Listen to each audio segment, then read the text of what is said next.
Welcome members, welcome viewers and listeners.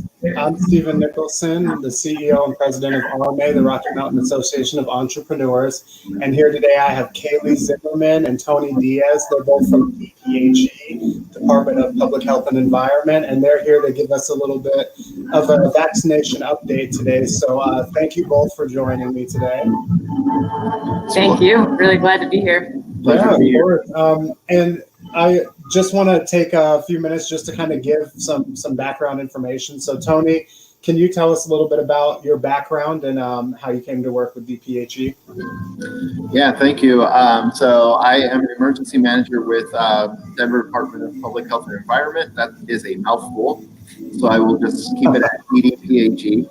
After serving for 10.5 years in the Air Force as a medical planner, I joined the city team in October 2019 as emergency manager, and previously I've been, over the past year, working on this COVID response, overseeing some of the testing sites in Denver, and now brought on to be kind of a project manager for some of our vaccination sites. Gotcha, very good. That's awesome. And Kaylee, can you give us a little bit of background about you as well? I know that you have 2 master's degrees. That's amazing. So yeah, take it away. Sure. So I'm Cali Zimmerman, also an emergency management coordinator with Denver Department of Public Health and Environment. And we are out kind of in our break room at the site. So sorry for all the background music.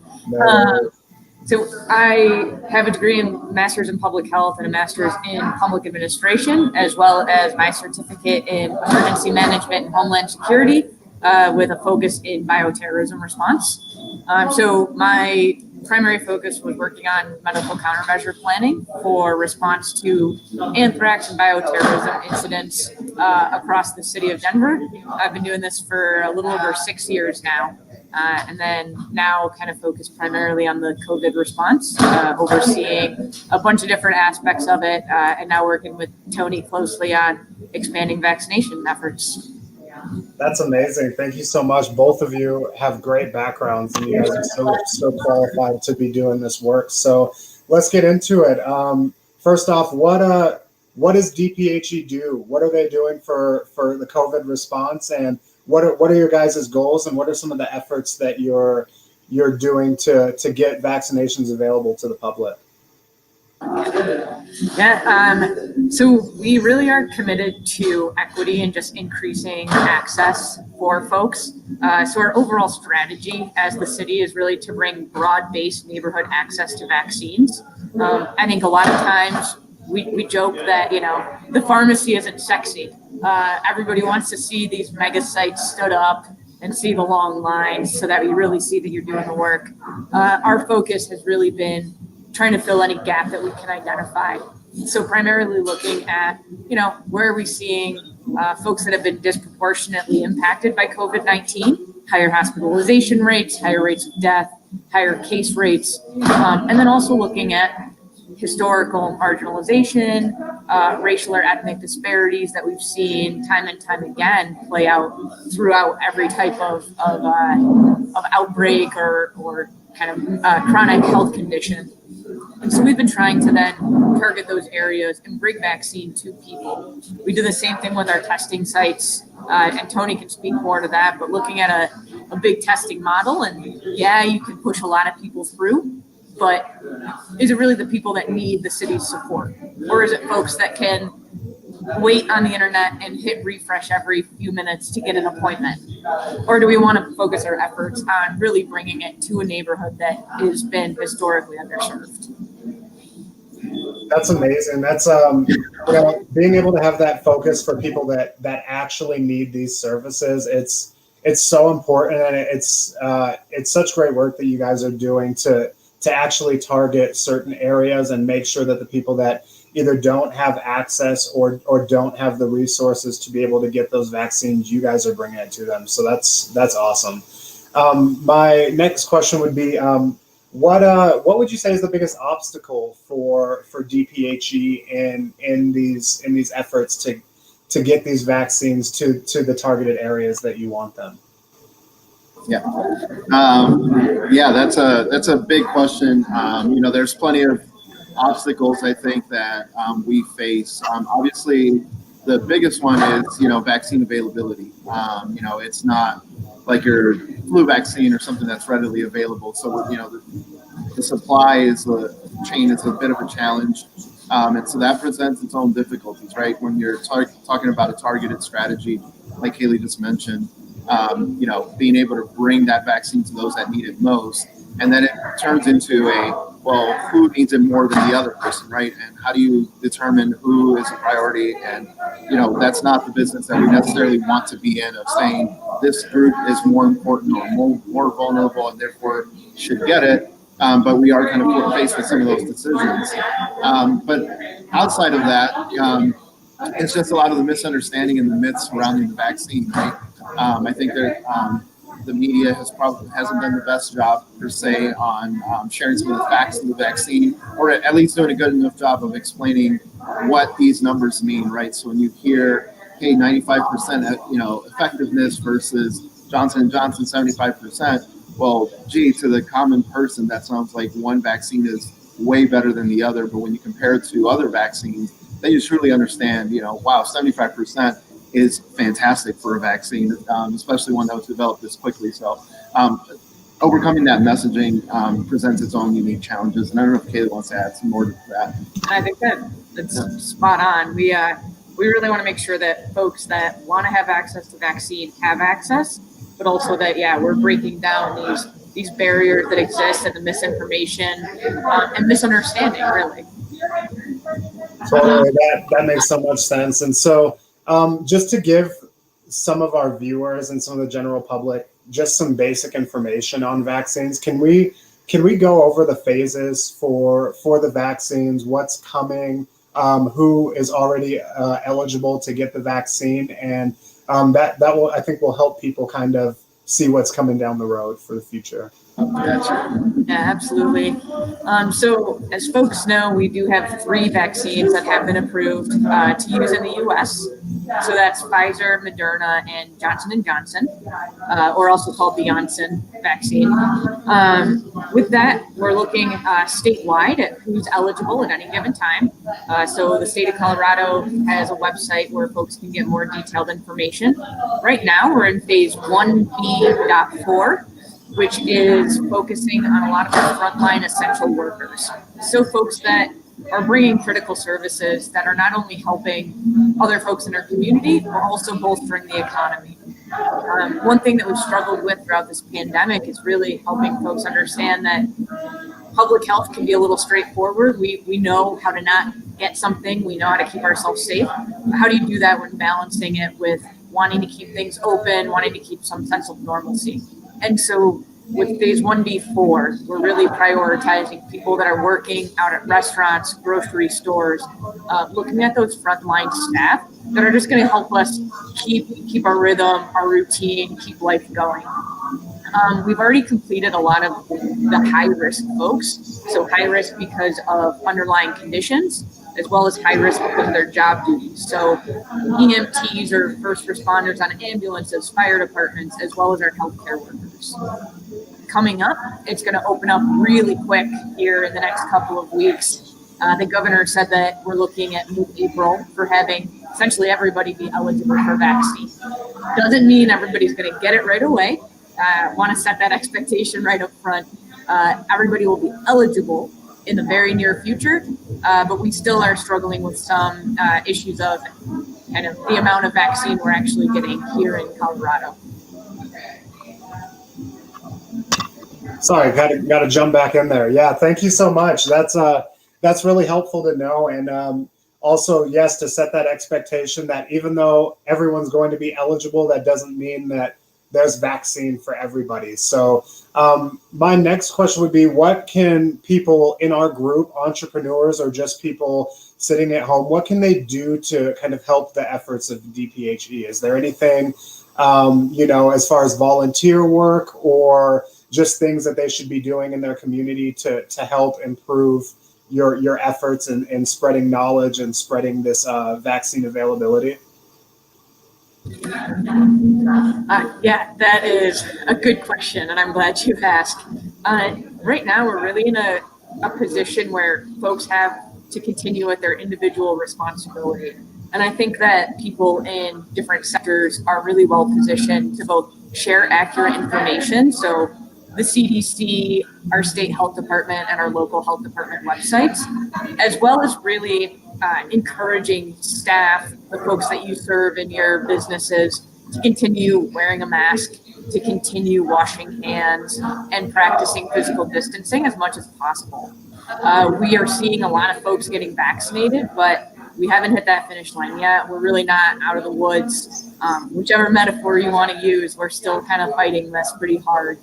So I think that everybody that has folks coming into the office or continue to work from home, just encouraging still following our basic public health guidance from the start of this outbreak to focus on masks, hand washing, and some physical distancing. That's good, and it's important for people to remember, because I feel like as we get more used to being around COVID and now people are getting vaccinated, the hand washing and the mask wearing starts kind of falling off a little bit, and people are thinking, oh, I'm fine. But it's really important to make sure that we're doing everything we can to make sure we're not transmitting it, especially for the people that aren't vaccinated, because not everyone's vaccinated. And even when people are going to be available, that still doesn't mean that everyone will be vaccinated. So that's really important. Just to make sure that everybody's doing their own personal part to protect their community. That's great. My next question is, do you have a list or can you tell some organizations off the top of your head of where these vaccinations are available for the people that are eligible right now, some of the areas that you're targeting at DPHE? Yeah, so there's several places. I'll always encourage and push denvergov.org to be one of the first places to check out the latest vaccination information, and obviously CDPHE's webpage. DPHE has a couple of fixed community sites that, again, based off of that data that we collected over the testing sites and early on with flu vaccination rates that are disproportionately affected. So we have a fixed site out at the Montbello Recreation Center on Thursdays. There is on Sundays at Bear Valley Library. Tuesdays we are at the MLK Rec Center, and Wednesdays we are at the Barnum Rec Center. These locations are right now kind of based off of zip code. And to register for one of these sites, you just call 720-865-3005. And our call center will kind of walk the individual through the registration process. Again, like Kaylee mentioned, we don't have enough vaccine to fit everyone yet, right? And so the appointments are limited, and they're really intended for people that are living near these locations and those neighborhoods that have been affected the most. So that's one of the services that we're providing. We hope to expand more and get more sites up and running. And knowing that those are not the only 4 communities that are affected in Denver. There's many more, and we can't reach them all yet. But we are working hard to get there. To use the sports analogy, right? Like Kaylee's point, right? This is probably into the third quarter, going into the fourth.